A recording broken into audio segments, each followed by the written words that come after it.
do is change the way in which people think about guns, especially young people, and make it something that's not cool, that it's not acceptable, it's not hip to carry a gun anymore. In the way in which we've changed our attitudes about cigarettes.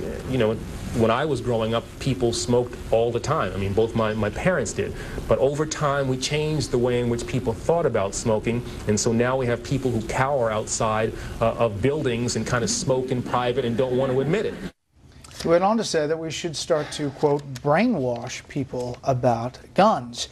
Judge, do you think that this administration wants to go beyond magazines or what they're talking about with these regulations? That's the fear from the folks who are fearing that this is the first step in a series of things. Do you think from these statements and from other statements that there is more that this administration wants to do? Yes, I share that fear, which is why I keep waving the flag and the things I've written about. And you were kind enough to mention that that piece today. There is no section of the Constitution clearer than the Second Amendment. The right of the people to keep and bear arms shall not be infringed. That means all the people, and that means by any government. Supreme Court just ruled on this twice in the past 5 years.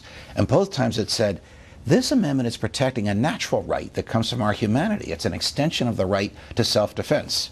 That's what they took an oath to uphold.